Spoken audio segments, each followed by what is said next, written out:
Thank you, Cassandra. My name is Corinne Burns. I'm with the Office of Science and Technology in NOAA Fisheries, and I will be the new voice behind the slides for your EBFM seminar series from here on forward. Our trusty leader, Peg Brady, retired at the end of May after an esteemed career with the agency. For those of you who aren't familiar with Peg, she did create the seminar series back in November 2017 with the main objectives of showcasing the excellent science and management initiatives undertaken by many of our NOAA staff and our partners, as well as increasing visibility and emphasizing the value of EBM and EBFM approaches to sustaining marine ecosystems. We've been able to sustain this seminar series with the help of our co-host NOAA Library, and as a reminder, these presentations are publicly accessible afterwards and archived by the NOAA Library. So before she left, Peg did leave us with some words of wisdom, as she often did, and she left us with a quote by Howard Thurman: "Don't ask yourself what the world needs, ask yourself what makes you come alive and go do that, because what the world needs is people who have come alive." And I think today's speaker embodies that very well. She's come alive and she's made great strides in helping our agency advance the EBFM initiative. Our speaker today is Kelly Denit, the Director of NOAA Fisheries' Office of Sustainable Fisheries. The Office of Sustainable Fisheries supports the implementation of the Magnuson Stevens Fishery Conservative and Management Act, the MSA, as well as manages fisheries for Atlantic highly migratory species and helps ensure the safety of seafood sold in the United States. Kelly joined NOAA Fisheries in 2005 and has held various positions within international fisheries, the NOAA Program Coordination Office, as well as the Office of Sustainable Fisheries, where she is now. Kelly earned her Bachelor of Science in Ecology from Yale University and an MS in Biological Oceanography from the University of Miami. She also completed NOAA's Leadership Competencies Development Program in 2014. So with that, I hand the mic over to you, Kelly. Thank you again for volunteering, and we look forward to your presentation. Great. Thank you so much, Corinne. Thank you for having me. I'm looking forward to the presentation today and the opportunity to speak with all of you.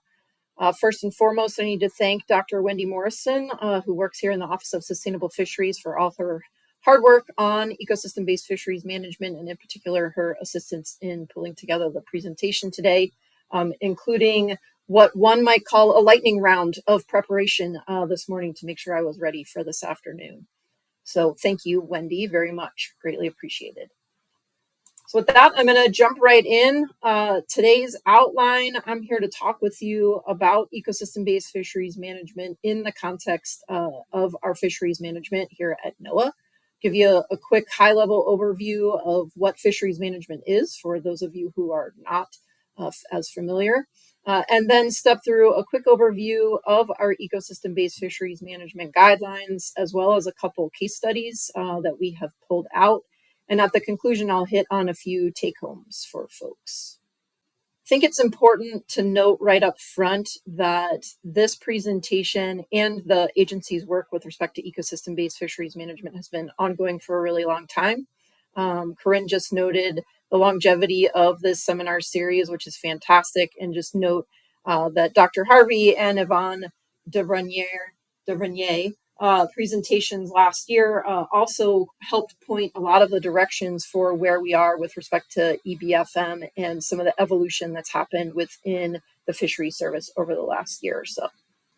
So as a quick refresher for all of us here at the outset, I wanted to start by talking a little bit about the Magnuson Stevens Fishery Conservation and Management Act, also known as the Magnuson Stevens Act, or MSA. I'm sure that I will use both throughout the rest of this presentation.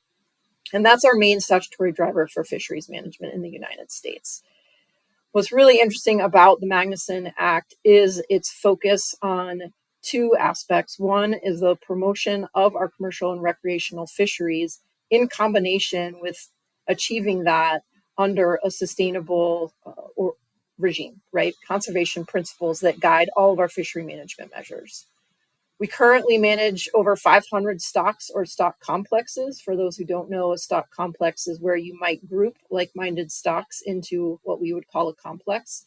And we have 46 science-based fishery management plans across the country. It's really important to note here at the outset that in addition to our requirements under the Magnuson Stevens Act, we also have requirements under the Endangered Species Act, the Marine Mammal Protection Act, and other applicable laws, all of which we're consistently navigating in partnership with the regional fishery management councils and our stakeholders. I think it's also important here at the outset to help frame everybody in the economic value of fisheries. They are an incredible driver in our national economy and regionally and locally. This is giving you a snapshot of some of the economic impacts from 2022. Not quite in black and white. We decided this time to spice it up with some green, blue, and purple. But you can see both the commercial is generally on the left side of the circle graphs, and recreational fisheries are generally on the right. The intense value that these fisheries provide, both in terms of sales and value added, where we're reaching over almost $150 billion, but also in terms of jobs. And I would be remiss not to also acknowledge the subsistence and cultural value of our fisheries. Those are equally important throughout our country, and in some cases, incredibly important in certain regions. So want to make sure and highlight that. Under the Magnuson Stevens Act, we've had a tremendous amount of success in our fisheries management. I'm going to go through a couple slides just to help highlight that and set the stage for some of our further discussion on ecosystem-based fisheries management. So the first is to highlight that in the last as of the end of last year, we've rebuilt 51 stocks. This is an important milestone because under the Magnuson Act, if a fishery or a stock is determined to be overfished, meaning there is not enough biomass of the fish to sustain itself, we are required to take action. And we have done so, and that helps improve the economics of our fisheries overall. And that's not done without sacrifice on behalf of our fishermen, often in the sense of reduced quotas, but it's an important success milestone. This slide gives you a snapshot of what I just mentioned in terms of overfished, which is on the bottom left. And you can see there that at this point, as of the end of 2023, we only had 18% of our stocks that are considered overfished. And that top left graphic is showing you the number of stocks where we have overfishing. Overfishing is if the rate of fishing is too high to sustain the population. And so I really highlight this to emphasize a couple things. One, we've come a long way in the last almost 20 years since the implementation of annual catch limits under the Magnuson Stevens Act to reduce the number of stocks that are experiencing overfishing, and like I just referenced, to rebuild overfished stocks. And two, to emphasize that this is a dynamic system, right? Fish are moving, science is changing, management is changing, and all of those things are working in combination. And it's really critical, and one of the pillars, I think, of our domestic management is our ability to adapt and the sustained success we've had in preventing overfishing and rebuilding fish stocks. But as I mentioned, the world is a-changing, and ecosystem-based fisheries management is one of the tools in our toolbox to help us address to the many changes and challenges that we're facing in fisheries management. We've put a few of them up here on this slide.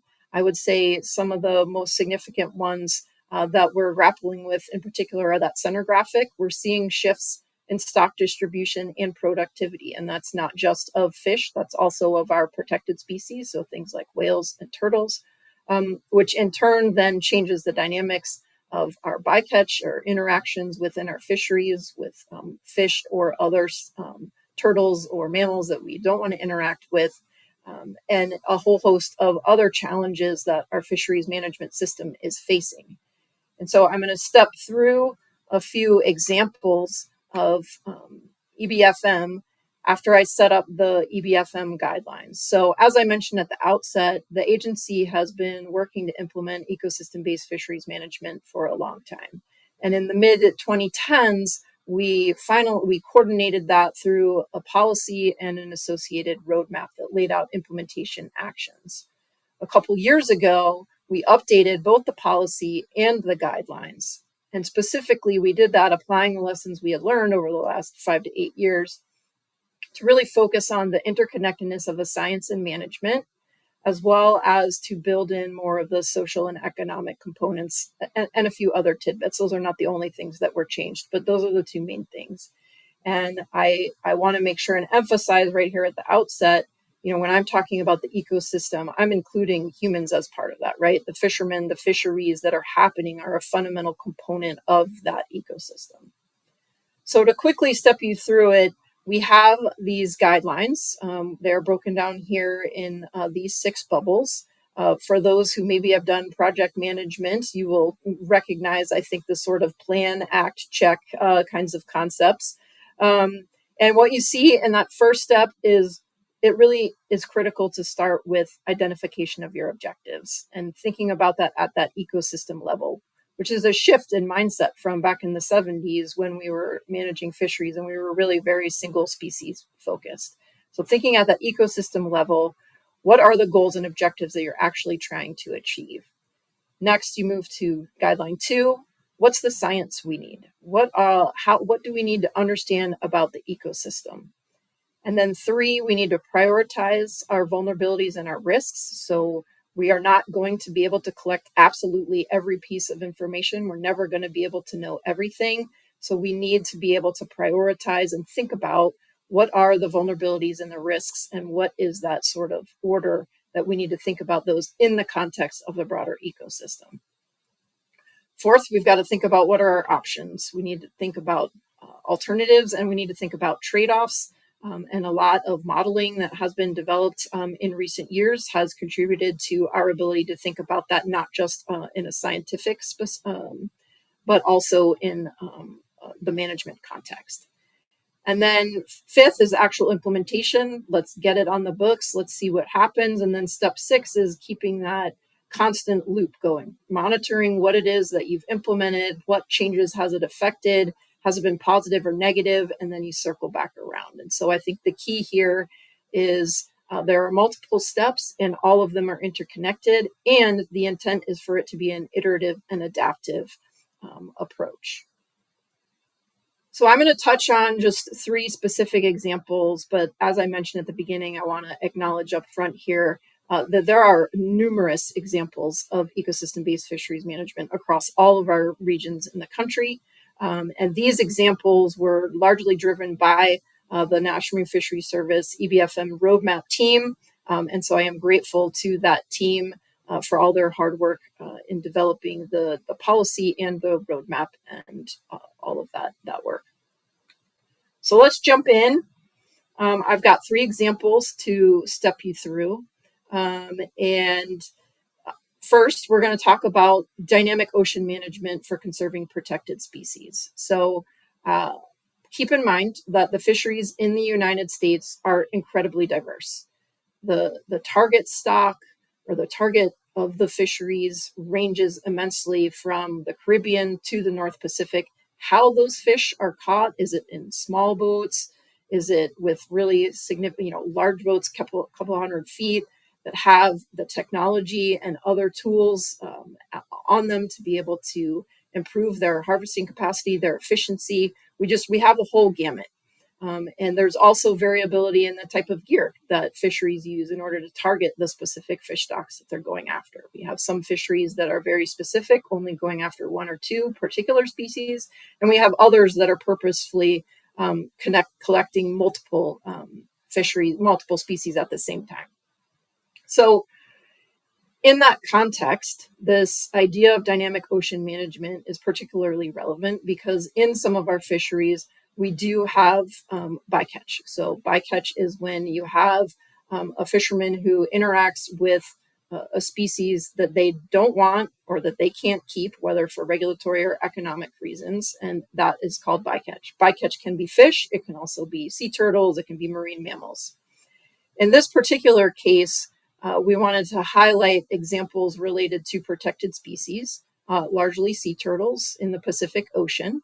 One is in the Eastern Pacific with EcoCast, and the other is Turtle Watch, which you see on the graphic here out in the Western Pacific. And so the idea here, if you can see this graphic, oh good, you can kind of see my arrow there, is that these are producing maps on a daily basis that fishermen can access. It shows them, in the case of Turtle Watch, shows them sea surface temperature, and the little arrows are showing you the current. And then this line here is showing you the thermocline bounds where you are most likely to see sea turtles. So fishermen can have that information on hand to inform where it is that they choose to go fishing. So for each of these examples, I'm going to step you through kind of what worked, what didn't work, and then how this relates to the EBFM guidelines overall. So some of the things that worked with respect to EcoCast and Turtle Watch are that the products are automatically updated daily. So fishermen have access to this information on a regular basis. In some cases, we also push it out to them. They can sign up to get the information. With respect to EcoCast, what was really interesting is fishermen asked for the information both on where to fish and where not to fish. And so you see this little bit of this heat map. I realize my picture is blocking a little bit of it, but that gives them information, again, for them to make decisions for their fishing, for their business, to help them avoid, in this case, interactions with protected species, specifically sea turtles, but EcoCast covers other species as well, including a couple shark species and others. What worked in the context of Turtle Watch was, in addition to providing the information, we also have 100% observer coverage in that fishery, which helps ensure accountability on the interactions that are in fact happening with sea turtles, if they do happen. Keep in mind that those are a rare occurrence. So some of the challenges, what are some of the things that didn't work? With respect to Turtle Watch, I should have noted both of these are voluntary programs. These are not regulatory requirements. This is just information that is available for fishermen to use. So one of the things that we have seen with respect to Turtle Watch is the tool tends to get used more as we approach the cap for sea turtle interactions that are happening within that fishery. With respect to EcoCast, some of the challenges were around some of the external pressures that were being applied on that particular fishery because of its bycatch, that created a lot of difficulty in building buy-in. And I mentioned to you earlier that humans and fishermen are a fundamental part of this ecosystem, and I will touch on, I think, in all three of our examples. One of the main things that we're doing with ecosystem-based fisheries management is with fisheries management, not even specific to EBFM, is addressing behavior, right? We are working with people who are making choices for their livelihoods, or in the case of recreational fisheries, for their enjoyment, and in some cases their livelihoods as well. And so the ability to communicate effectively, to build buy-in as we are moving and changing our management in the context of these shifting ecosystems is really critically important. And I'll hit on that in the other couple examples as well. So I'm going to have this slide for each of the examples. I don't want you to get lost in the weeds of all the words that are on here. The main point here is that this is an example where all 6 of the ecosystem-based fisheries management guidelines are addressed through the work that was done with these 2 projects. And one of the reasons why we focused on this as a case study was to highlight the role of non-regulatory approaches in ecosystem-based fisheries management. You'll hear it in my take-home, but EBFM is it's not a one-size-fits-all. There are a whole host of approaches and ways that we can think about EBFM. And so we highlighted these 2 examples to note the role that non-regulatory actions and approaches can take, and 2, the visualization, right? Being able to pull up a map that helps you see immediately where interactions could potentially occur is something that we think is really interesting and potentially replicable in other regions. And in many cases, industry is already doing some of this kind of work on their own, sharing amongst themselves this kind of information. My second example is looking at Atlantic menhaden. So menhaden is a really important prey species, both in the Atlantic and in the Gulf, but in this case, I'm focused on the Atlantic. And before I launch, the Atlantic States Marine Fisheries Commission, ASMFC, is an interstate compact. It consists of all of the states along the East Coast from Maine to Florida. It includes Washington, D.C., and the Potomac River Commission. And it is tasked with thinking about and managing fisheries across all of those state boundaries. And in this case, that includes Atlantic Menhaden. So back in 2015, the ASMFC identified ecosystem objectives for menhaden given their role as an important prey species. And in particular, if you look here in this graphic on the right, because there are a number of predators for menhaden, including striped bass, which is a really important recreational and commercial fishery along the Atlantic coast. In addition, you also have a directed fishery for menhaden. So it was a really great opportunity for us to apply scientific understanding with respect to the predator-prey dynamics between, in this case, striped bass and menhaden, to help set the reference points for menhaden, which are the metrics that we use to determine the amount of catch that we can actually harvest at a level that not only sustains menhaden, but also helps to keep the striped bass and other populations healthy as long as they are also being fished at a sustainable fishing mortality level. And so that is what this example is. The ASMFC, let me go ahead to the next slide. So ASMFC ended up adopting these objectives through an iterative scientific process. They developed a model, a scientific model to look at and assess menhaden and those predator-prey dynamics. What also was interesting about this example is, in this case, both the predator, striped bass, and the prey are managed by the Atlantic States Marine Fisheries Commission. As you'll see in my next example, that's not always the case. And in addition, what also worked is there was a lot of interest from the recreational community in advancing and supporting the concept of protecting menhaden as forage fish. And coming back to that communications point, a transparent process for creating the model. There was a lot of opportunity for the fishermen to engage and understand the scientific model that was being created, how it was being created, what different aspects were being included in order for them to understand then how it would be applied in a management context. So some of the challenges as it related to Atlantic menhaden was this did not happen overnight. It took several years of conversations and discussion to get to the point where the commission was identifying its goals and objectives, and then ultimately in 2020 actually adopting the ecological reference points for menhaden. And so that gets to our guideline number one, that concept of planning and really identifying what are your objectives that you are trying to achieve. One of the other challenges was being able to communicate this really complex modeling and how that translates into both the management of striped bass and the management of menhaden. And I mentioned the iterative process on the scientific side, how important that was.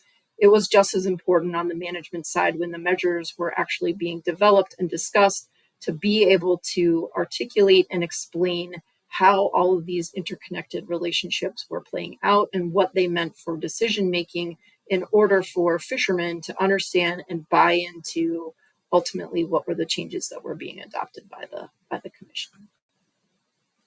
And so again, here is that table that helps you see how this particular example maps against the 6 different guidelines that we have for EBFM. I think one of the main reasons we picked this example to highlight for you all was, one, it's a combination of both changes to the science in support of management, but 2, there were changes to the management regime that the commission adopted in order to leverage and take advantage of that scientific advancement. And the second point, which I noted on the previous slide, was that this is an example of where everything is being managed under one entity. And that doesn't always happen in fisheries management. And then the last reason was to highlight that ecosystem-based fisheries management is not specific to federal fisheries. This is an aspect that cuts across all parts of our fisheries, and including in this case, some state managed fisheries. So my third example is looking at our East Coast scenario planning process. I mentioned to you that under the Magnuson Act, we have regional fishery management councils. Along the East Coast, there are 3 of them, the New England, Mid-Atlantic, and South Atlantic. And in addition, we have the Atlantic States Marine Fisheries Commission that I just talked about. So those 4 entities, plus the National Marine Fisheries Service, are working together to manage fisheries that are occurring in federal waters, or in some cases cutting across federal and state waters, all along the eastern seaboard. As we are seeing shifts in stocks, it became more and more apparent that all of those entities needed to talk together about what does the future potentially look like. And so those groups got together to talk through and apply scenario planning, which is a tool that can be used, and the agency has used it in the context of some of our protected resources. The Pacific Regional Fishery Management Council has also used it.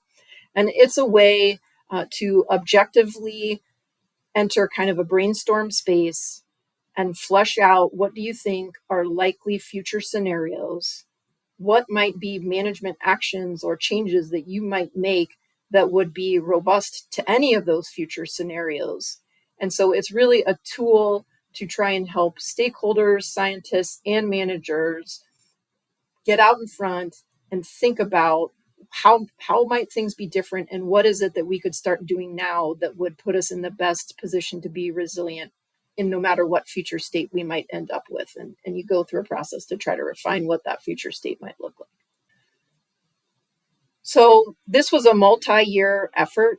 Some of the things that worked best were including and engaging an outside facilitator to help participants. It also was very helpful to separate this process from our normal fishery management decision-making, our usual council meetings, and those actions. I'm sure many of you have probably led working groups or other groups where you are trying to work through a particular issue, and sometimes having a neutral party be the one who's leading the meeting, or even just shifting venues and being in a different location can help people get into a different space and be able to have a more open and candid conversation about what kinds of changes might be needed.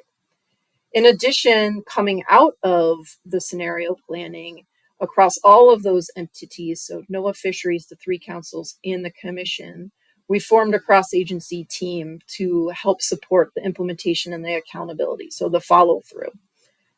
As you can see in the graphic, again, I'm sorry, I'm kind of partially blocking it, who all was involved.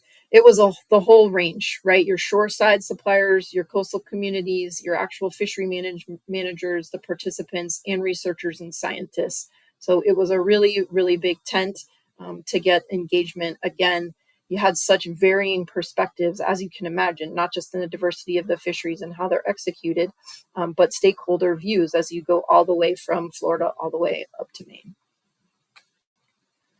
So some of the challenges with scenario planning, it can be very resource intensive, and that was true in this case. It also is not a process that guarantees changes are going to actually occur. It really is a planning tool and sets you up to then be able to take the follow-on actions that are necessary. Overall, I would say our view is that the resources and the investment that were put into this effort paid off. And what we're seeing now is the follow through from the 3 councils and the commission and NOAA Fisheries working together to try and implement and move forward some of the changes that were identified to help make our fishery management system along the East Coast more economically resilient as stocks are shifting, as productivity is changing. And so the main reasons we highlighted this example were its focus on planning, so that first step in the EBFM guidelines, as well as the cross-jurisdictional component. I hope that this is, even at just a very kind of superficial level, giving you a glimpse of how complicated fisheries management can be. And this was a really great example of how that work across those different jurisdictional boundaries is really important as we continue to advance and implement ecosystem-based fisheries management. So here's my last slide, some summary take-home messages. As I mentioned, these case studies are just a small sampling of the work being done. I encourage you to hop on the website. I saw Cassandra drop the link in for the case studies. There's a lot of other information on our website that's available to give you more information on the whole host of projects. Overall, we are making progress on ecosystem-based fisheries management. We continue to see improvement every day, both on incorporation of ecosystem and environmental factors in our stock assessments, in our data collection, in our modeling, as well as incorporation on the management side in terms of changes to risk policies or how we approach our harvest control rules, which are the mechanisms we use to set how much catch can be taken. I will note with these last two bullets, obviously successful EBFM requires engagement not just between science and management, but also internally and externally. That's a critical component. That communications aspect of our work in EBFM can't be underscored enough.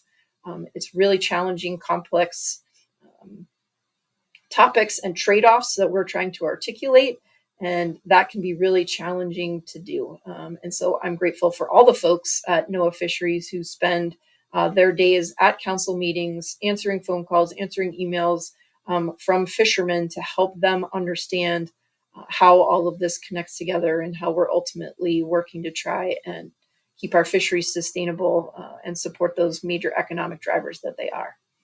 And then the last point is EBFM comes in all shapes and sizes. These are just 3 examples to help highlight that variability. And I would just go back to the point I made at the beginning about the whole range of fisheries that we have in the United States. There's just no way it's one size fits all.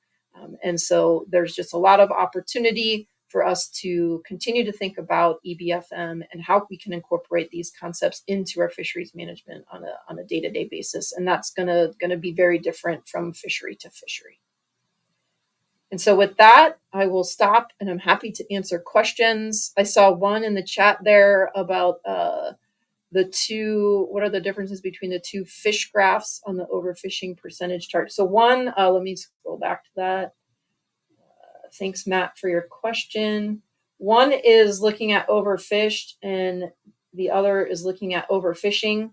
So this top graphic is overfishing, which is if the rate of removal of fish is above the level that's sustainable.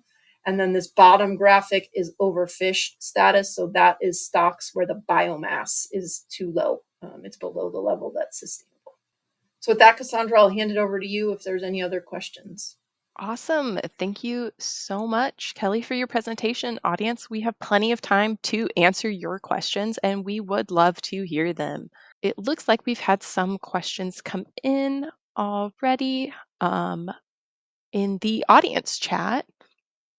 One question asks, have you collaborated with fisheries-based citizen science programs to aid in your efforts? I'm the program manager for Skipper Science Partnership, and we're working on similar work with Alaska's fisheries and have some headway in the inclusion of our data in the GOA ESR for 2024, but are looking for more on-ramps for collaborating with AFSC on collaborative research with fishing fleets and fishery-dependent data collected through our unique program and open sign-up software.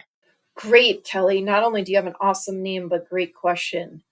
So yes, is the short answer. There are a number of citizen science related programs across the country.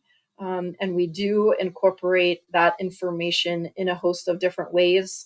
Some of the ones that I'm most familiar with are the study fleet in the Northeast, where we have fishermen who are going out, they're taking out sensors that are collecting temperature data, other data as part of their ongoing fishing effort that feeds back into assessments and modeling by the Northeast Fishery Science Center.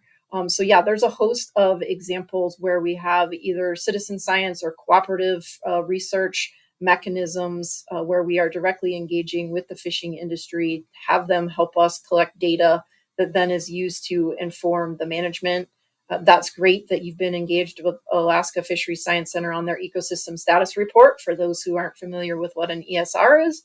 And I would just encourage you to continue to engage with the Alaska Fisheries Science Center and figure out how you can get plugged into the host of on-ramps that I know that they have for incorporating that fishery dependent data, that citizen science information. Yeah, great point.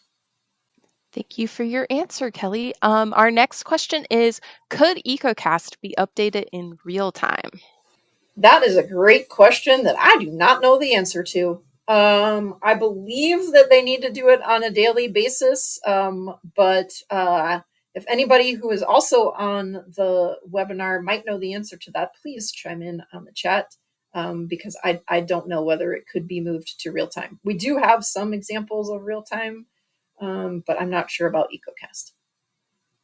Awesome. Thank you so much. And then our next question is, do you think we need to change the Magnuson Stevens Act to do EBFM?